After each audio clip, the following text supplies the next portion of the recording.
ಪ್ರತಿಯೊಬ್ಬ ವೀಕ್ಷಕ ಮಿತ್ರರಿಗೆ ಈ ದಿನ ಪಿಂಚಣಿ ಹಾಗೂ ಉಪದಾನ ಪೆನ್ಷನ್ ಬೆನಿಫಿಟ್ಸ್ ಬಗ್ಗೆ ಒಂದು ಬಿಗ್ ಬ್ರೇಕಿಂಗ್ ನ್ಯೂಸನ್ನು ತೆಗೆದುಕೊಂಡು ಬಂದಿದ್ದೀನಿ. ಬಹಳ ದಿನಗಳಿಂದ ನಿರೀಕ್ಷೆ ಮಾಡ್ತಾ ಇದ್ದಂತಹ ಪೂರ್ಣ ಪ್ರಮಾಣದ ಪಿಂಚಣಿ ಫುಲ್ ಪೆನ್ಷನ್ ಬಗ್ಗೆ ಕೂಡ ಒಂದು ಲೇಟೆಸ್ಟ್ ಅಪ್ಡೇಟ್ ಇದೆ. ಕೆಲವೊಂದು ನೌಕರರು ಪಿಂಚಣಿಗೋಸ್ಕರ ಬಹಳ ದಿನಗಳಿಂದ ಕಾಯ್ತಾ ಇದ್ದರು. ಬಾಕಿ ಇರುವಂತಹ ಪಿಂಚಣಿ, ಉಪದಾನ ಹಾಗೂ ಪಿಂಚಣಿ ಸೌಲಭ್ಯವನ್ನು ಕೊಡೋ ಬಗ್ಗೆ ಒಂದು ಲೇಟೆಸ್ಟ್ ಅಪ್ಡೇಟು ಬಂದಿದೆ. ಬಿಡುಗಡೆ ಆದೇಶ ಅಂತಲೇ ಹೇಳ್ಬೋದು. ನಿವೃತ್ತ ನೌಕರರಿಗೆ, ಪಿಂಚಣಿದಾರರಿಗೆ ಇದು ಒಂದು ಗುಡ್ ನ್ಯೂಸ್ ಅಂತಲೇ ಹೇಳ್ಬೋದು. ಯಾರಿಗೆಲ್ಲ ಇದರಿಂದ ಉಪಯೋಗ ಆಗತ್ತೆ ಅನ್ನೋದ್ರ ಬಗ್ಗೆ ವಿವರವಾದ ಮಾಹಿತಿಯನ್ನು ತಮ್ಮ ಮುಂದೆ ಶೇರ್ ಮಾಡ್ತೀನಿ. ಈ ಮಾಹಿತಿಯನ್ನು ಶೇರ್ ಮಾಡೋದಕ್ಕಿಂತ ಮುಂಚಿತವಾಗಿ ಯಾರೆಲ್ಲ ಈ ಚಾನಲ್ಗೆ ಸಬ್ಸ್ಕ್ರೈಬ್ ಮಾಡ್ಕೊಂಡಿಲ್ಲ, ದಯವಿಟ್ಟು ಕೆಳಗಡೆ ಕಾಣ್ತಾ ಇರೋಂಥ ಸಬ್ಸ್ಕ್ರೈಬ್ ಬಟನನ್ನು ಒತ್ತಿ, ಬೆಲ್ ಐಕನನ್ನು ಕ್ಲಿಕ್ ಮಾಡಿ, ಆಲ್ ಅಂತ ಮಾಡಿ. ನೀವು ಫೇಸ್ ಮಾಡ್ತಾ ಇರೋಂಥ ಎಲ್ಲ ಪ್ರಾಬ್ಲಮ್ಗಳನ್ನು ಲೀಗಲ್ ಆಗಿ ಸಾಲ್ವ್ ಮಾಡ್ಕೊಳ್ಳೋಕ್ಕಿರೋಂಥ ಉತ್ತಮ ವೇದಿಕೆಯಾದ ಸರ್ಕಾರಿ ನೌಕರ ಮಿತ್ರ ಯೂಟ್ಯೂಬ್ ಚಾನಲ್ಗೆ ಜಾಯ್ನ್ ಆಗಿ. ಸ್ನೇಹಿತರೆ, ಸರ್ಕಾರಿ ನೌಕರರಾದ ಮೇಲೆ ಅವರು ರಿಟೈರ್ಡ್ ಆದಂಥ ಸಮಯದಲ್ಲಿ ಅವರು ಉತ್ತಮ ಜೀವನ ನಡೆಸೋಕ್ಕೆ ಪಿಂಚಣಿಯ ಅವಶ್ಯಕತೆ ಇದ್ದೇ ಇರುತ್ತೆ. ಪಿಂಚಣಿ, ಉಪದಾನ ಸೇರಿದಂತೆ ಎಲ್ಲ ಸೌಲಭ್ಯಗಳು ಬೇಕು ಅನಿಸುತ್ತೆ. ಪೂರ್ಣ ಪ್ರಮಾಣದ ಪಿಂಚಣಿಗಾಗಿ ಪ್ರತಿಯೊಬ್ಬರೂ ನಿರೀಕ್ಷೆ ಮಾಡ್ತಾ ಇರ್ತಾರೆ. ಈ ಪೂರ್ಣ ಪ್ರಮಾಣದ ಪಿಂಚಣಿ ಹಾಗೂ ಉಪದಾನಕ್ಕೆ ಸಂಬಂಧಪಟ್ಟ ಹಾಗೆ ಒಂದು ಸರ್ಕಾರಿ ಆದೇಶ, ಒಂದು ಲೇಟೆಸ್ಟ್ ಅಪ್ಡೇಟ್ ಇದೆ. ಅದರಲ್ಲಿ ಏನಿದೆ ಅಂತ ತಿಳಿಯೋಣ ಬನ್ನಿ. ಸಕ್ರಮಗೊಂಡು ಅಂದರೆ ಪರ್ಮನೆಂಟ್ ಆದಂತಹ ನೌಕರರು ರಿಟೈರ್ಡ್ ಆದಂಥ ನಂತರ ಅವರಿಗೆ ಉಪದಾನವನ್ನು ಪಾವತಿ ಕಾಯ್ದೆ 1972 ಅಡಿಯಲ್ಲಿ ಉಪದಾನವನ್ನು ಪಾವತಿಸಲು ಕೋರಿದ ಬಗ್ಗೆ ಒಂದು ಮಾಹಿತಿ ಇದೆ. ದಿನಗೂಲಿ ನೌಕರರಾಗಿ ಸೇವೆ ಸಲ್ಲಿಸಿ ನಂತರ ಸೇವೆ ಸಕ್ರಮಗೊಂಡು ಸರ್ಕಾರಿ ನೌಕರರಾಗಿ ನಿವೃತ್ತಿ ಹೊಂದಿರುವಂಥ ನೌಕರರು ಉಪದಾನ ಪಾವತಿ ಕಾಯ್ದೆ 1972 ಅಡಿಯಲ್ಲಿ ದಿನಗೂಲಿ ನೌಕರರಾಗಿ ಸೇವೆ ಸಲ್ಲಿಸುತ್ತಿದ್ದಂಥ ಅವಧಿಗೆ ಉಪದಾನವನ್ನು ಪಾವತಿ ಮಾಡುವಂತೆ ಕೋರಿ ಕಾರ್ಮಿಕ ಅಧಿಕಾರಿಗಳ ಮುಂದೆ ಅರ್ಜಿಯನ್ನು ಸಲ್ಲಿಸಿದ್ದು ಸರಿಯಷ್ಟೇ. ಇಂತಹ ಪ್ರಕರಣಗಳನ್ನು ಪ್ರತಿವಾದಿಗಳಾಗಿ ಜಿಲ್ಲಾ ಪಂಚಾಯತ್ನ ಮುಖ್ಯ ಕಾರ್ಯನಿರ್ವಹಣಾಧಿಕಾರಿ CEO ಅವರು ಕಾರ್ಯಪಾಲಕ ಇಂಜಿನಿಯರ್ಗಳಿಗೆ ಸೂಕ್ತ ದಾಖಲಾತಿ ಹಾಗೂ ಸಕಾಲದಲ್ಲಿ ಆಕ್ಷೇಪಣೆಯನ್ನು ಸಲ್ಲಿಸದ ಕಾರಣ ಕಾರ್ಮಿಕ ಅಧಿಕಾರಿಗಳು ಉಪದಾನ ಪಾವತಿ ಕಾಯ್ದೆ 1972 ಅಡಿಯಲ್ಲಿ ದಿನಗೂಲಿ ಸೇವೆಯನ್ನು ಒಳಗೊಂಡಂತೆ ಸೇವೆಯನ್ನು ಸಕ್ರಮಗೊಂಡು ನಿವೃತ್ತಿ ಹೊಂದುವವರೆಗೆ ಪೂರ್ಣ ಅವಧಿಗೆ ಅವರ ನಿವೃತ್ತಿಯ ಸಮಯದಲ್ಲಿ ಪಡೆಯುತ್ತಿದ್ದ ವೇತನವನ್ನು ಲೆಕ್ಕಾಚಾರ ಮಾಡಿ ಉಪದಾನವನ್ನು ಪಾವತಿಸುವಂತೆ ಆದೇಶ ಮಾಡಿದರು.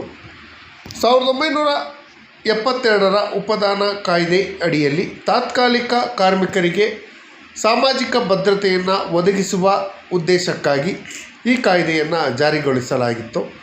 ತಾತ್ಕಾಲಿಕ ಸೇವೆಯಿಂದ ಕಾಯಂ ಸೇವೆಗೆ ಸಕ್ರಮಗೊಂಡದ್ದು ಅಂದರೆ ಪರ್ಮನೆಂಟ್ ಆದಂತಹ ನೌಕರರು ನಿವೃತ್ತಿಯ ನಂತರ KCSR ನಿಯಮದ ಅಡಿಯಲ್ಲಿ ಪಿಂಚಣಿ ಹಾಗೂ ಇತರೆ ಆರ್ಥಿಕ ಸೌಲಭ್ಯವನ್ನು ಪಡೆಯುತ್ತಿದ್ದರೂ ಸಹ ಉಪದಾನವನ್ನು ಪಾವತಿಸುವಂತೆ ಕಾರ್ಮಿಕ ಅಧಿಕಾರಿಗಳು ಆದೇಶವನ್ನು ನೀಡಿದ್ದರು. ಇದೊಂದು ಉತ್ತಮ ಬೆಳವಣಿಗೆ ಅಂತಲೇ ಹೇಳ್ಬೋದು. ಕೆಲವೊಂದು ನೌಕರರು 10-15 ವರ್ಷಗಟ್ಟಲೆ ದಿನಗೂಲಿ ನೌಕರರಾಗಿ ಸೇವೆ ಸಲ್ಲಿಸಿ ಕೊನೆಗೆ ರಿಟೈರ್ಡ್ ಆಗೋಕ್ಕೆ 5, 10 ಅಥವಾ 15 ವರ್ಷ ಇದ್ದಂಥ ಸಮಯದಲ್ಲಿ ಅವರು ಪರ್ಮನೆಂಟ್ ಆಗಿ ಇರ್ತಾರೆ. ಅವರಿಗೆ ರಿಟೈರ್ಮೆಂಟ್ ಆದಂಥ ಸಮಯದಲ್ಲಿ ಸೂಕ್ತ ಸಮಯದಲ್ಲಿ ಅವರಿಗೆ ಸೂಕ್ತ ರೀತಿಯಲ್ಲಿ ಪೂರ್ಣ ಪ್ರಮಾಣದ ಪಿಂಚಣಿ ಸಿಗೋದಿಲ್ಲ, ಪಿಂಚಣಿ ಸೌಲಭ್ಯಗಳು ಸಿಗೋದಿಲ್ಲ.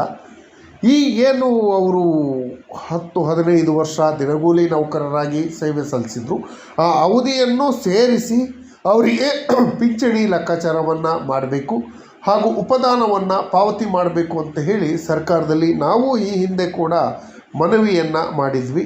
ಸರ್ಕಾರ ಈ ಮನವಿಯನ್ನು ಕೂಡ ಪರಿಗಣಿಸಿತ್ತು. ಈ ವಿಚಾರದಲ್ಲಿ ಏನೇನು ಆಗಿದೆ ಅಂತ ನೋಡೋದಾದರೆ,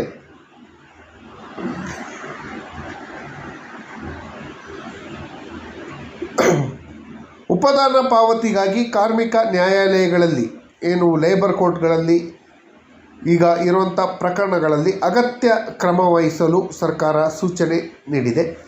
ಉಲ್ಲೇಖದ ಸರ್ಕಾರದ ಸುತ್ತೋಲೆ ಕೆಳಕಂಡಂತೆ ಕೆಲವೊಂದು ನಿರ್ಧಾರಗಳನ್ನು ತಿಳಿಸಿದೆ.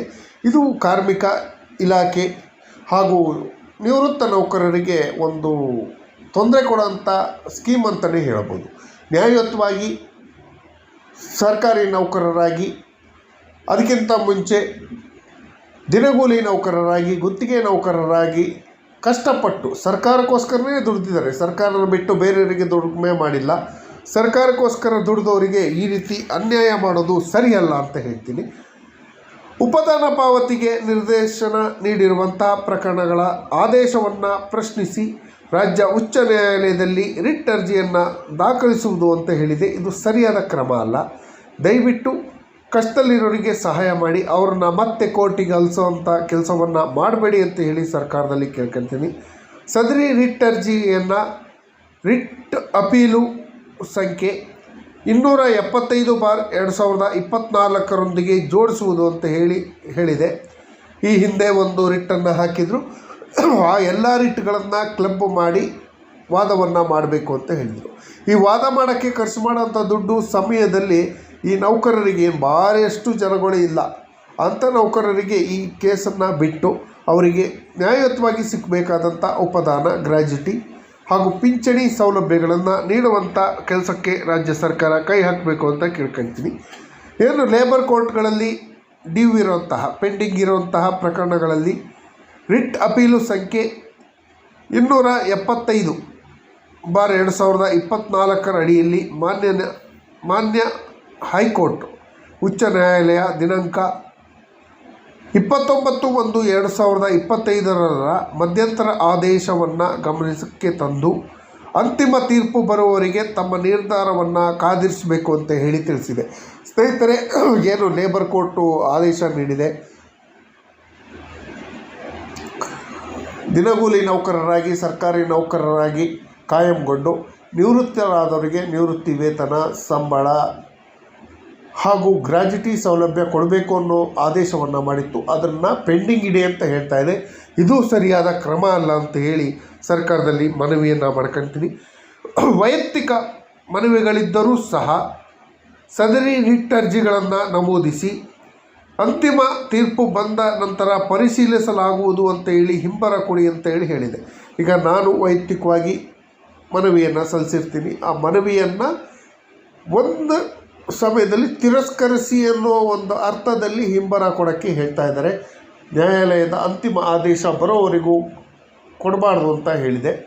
ಸ್ನೇಹಿತರೆ, ಸರ್ಕಾರ ಏನೇ ಮಾಡಿದ್ರೂ ಕೂಡ ನಮಗೆ ನ್ಯಾಯ ಕೊಡೋದು ನ್ಯಾಯ ದೇವತೆ. ನ್ಯಾಯಾಲಯಗಳ ಮೇಲೆ ನಂಬಿಕೆ ಇದೆ. ನ್ಯಾಯಾಲಯ ತಕ್ಷಣ ಕ್ರಮವನ್ನು ಕೈಗೊಂಡು ನಮಗೆ ನ್ಯಾಯಯುತವಾಗಿ ಸಿಗಬೇಕಾದಂತಹ ಪಿಂಚಣಿ, ಗ್ರ್ಯಾಜ್ಯುಟಿ ಅಂದರೆ ಉಪದಾನಗಳು, ಸೌಲಭ್ಯಗಳು ಕೊಡುತ್ತೆ ಅನ್ನೋ ಒಂದು ಭರವಸೆಗಳು ಖಂಡಿತವಾಗೂ ಇದೆ.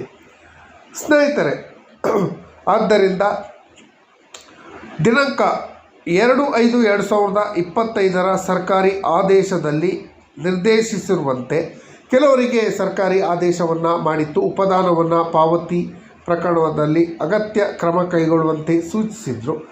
ಈ ಪ್ರಕರಣಗಳಲ್ಲಿ ಯಾರ್ಯಾರಿಗೆ ಆದೇಶ ಆಗಿದೆ ಅವರಿಗೆ ಪಿಂಚಣಿ ಹಾಗೂ ಉಪದಾನವನ್ನು ಪಾವತಿ ಮಾಡೋಕ್ಕೆ ಕ್ರಮ ಕೈಗೊಳ್ಬೋದು ಅಂತ ಹೇಳಿ ತಿಳಿಸಿದೆ. ಆಯುಕ್ತರು, ಗ್ರಾಮೀಣ ಕುಡಿಯುವ ನೀರು ಹಾಗೂ ನೈರ್ಮಲ್ಯ ಇಲಾಖೆ ಬೆಂಗಳೂರವರು ಈ ಆದೇಶವನ್ನು ಹೊರಡಿಸಿದ್ದಾರೆ, ಮನವಿಯನ್ನು ಮಾಡಿದ್ದಾರೆ. ಸರ್ಕಾರದ ಕಾರ್ಯದರ್ಶಿಗಳು ಗ್ರಾಮೀಣ ಅಭಿವೃದ್ಧಿ ಹಾಗೂ ಪಂಚಾಯತ್ ರಾಜ್ ಇಲಾಖೆ ಬೆಂಗಳೂರು ಅವರಿಗೆ ವಹಿಸಿದ್ದು ಕಚೇರಿ ಕಡತಕ್ಕೂ ಕೂಡ ಕೊಟ್ಟಿದ್ದಾರೆ. ನಾವು ಏನೇ ಆದರೂ ಕೂಡ ದಿನಗೂಲಿ ನೌಕರರಿರ್ಬೋದು, ಗುತ್ತಿಗೆ ನೌಕರರಿರ್ಬೋದು, ಅವ್ರು ಕೆಲಸ ಮಾಡಿರೋದು ಯಾರಿಗೆ? ಸರ್ಕಾರದ ಪರವಾಗಿ ಸರ್ಕಾರದ ಕೆಲಸವನ್ನೇ ಮಾಡಿದ್ದಾರೆ. ಅವರನ್ನು ತಕ್ಷಣ ಪರ್ಮನೆಂಟ್ ಮಾಡ್ತಾ ಇರೋದು ಸರ್ಕಾರದ ತಪ್ಪು. ಅವರ ಯೌವನದ ಅವಸ್ಥೆಯಲ್ಲಿ ಅವರು ತಮ್ಮಲ್ಲಿ ದೇಹದಲ್ಲಿ ಶಕ್ತಿ ಇದ್ದಾಗ ದಿನಗೂಲಿ ನೌಕರರು ಹಾಗೂ ಗುತ್ತಿಗೆ ನೌಕರರಾಗಿ ಕೆಲಸ ಮಾಡಿರ್ತಾರೆ. ಅವರಿಗೆ ರಿಟೈರ್ಡಿಗೆ ನಿನ್ನೇನು 5-10 ವರ್ಷ ಇದ್ದಾಗ ಪರ್ಮನೆಂಟ್ ಮಾಡಿದಾಗ ಅವರಿಗೆ ಸರ್ಕಾರಿ ಸೇವೆಯಲ್ಲಿ ಸಲ್ಲಿಸಿದ ಅವಧಿಗೆ ಮಾತ್ರ ಪಿಂಚಣಿ ಹಾಗೂ ಗ್ರ್ಯಾಜ್ಯುಟಿ ಸೌಲಭ್ಯ ಕೊಡೋದು ನೌಕರರಿಗೆ ತುಂಬ ಲಾಸ್ ಆಗುತ್ತೆ. ಹಾಗಾಗಿ ಸರ್ಕಾರ ಈ ಬಗ್ಗೆ ಗಮನವನ್ನು ಹರಿಸಿ ನ್ಯಾಯಾಲಯಗಳಲ್ಲಿ ಹೂಡಿರುವಂಥ ಎಲ್ಲ ಪ್ರಕರಣಗಳನ್ನು ರದ್ದುಪಡಿಸಿ ದಿನಗೂಲಿ ನೌಕರರಾಗಿ ಸೇವೆ ಸಲ್ಲಿಸಿ ನಂತರ ಸರ್ಕಾರಿ ನೌಕರರಾಗಿ ಸಕ್ರಮಗೊಂಡು ನಿವೃತ್ತರಾದವರಿಗೆ ಪೂರ್ಣ ಪ್ರಮಾಣದ ಪಿಂಚಣಿ ಹಾಗೂ ಪಿಂಚಣಿ ಸೌಲಭ್ಯವನ್ನು ಕೊಡಬೇಕು. ರಿಟೈರ್ಡ್ ಆದವರಿಗೆ ಈ ವಯಸ್ಸಲ್ಲಿ ನ್ಯಾಯಾಲಯಕ್ಕೆ ಏಳಿಸುವಂಥ ಕೆಲಸಕ್ಕೆ ಕೈ ಹಾಕಬಾರ್ದು ಅಂತ ಹೇಳಿ ಸರ್ಕಾರದಲ್ಲಿ ಮನವಿಯನ್ನು ಮಾಡ್ಕೊಳ್ತಾ, ಈ ಮಾಹಿತಿ ತಮಗೆಲ್ಲರಿಗೂ ಇಷ್ಟ ಆಗಿದ್ದರೆ ದಯವಿಟ್ಟು ಕೆಳಗಡೆ ಕಾಣ್ತಾ ಇರೋಂಥ ಸಬ್ಸ್ಕ್ರೈಬ್ ಬಟನನ್ನು ಒತ್ತಿ ಬೆಲ್ ಐಕನನ್ನು ಕ್ಲಿಕ್ ಮಾಡಿ ಆಲ್ ಅಂತ ಮಾಡಿ ನೀವು ಫೇಸ್ ಮಾಡ್ತಾ ಇರೋಂಥ ಎಲ್ಲ ಪ್ರಾಬ್ಲಮ್ಗಳನ್ನು ಲೀಗಲ್ ಆಗಿ ಸಾಲ್ವ್ ಮಾಡ್ಕೊಳ್ಳೋಕ್ಕಿರೋಂಥ ಉತ್ತಮ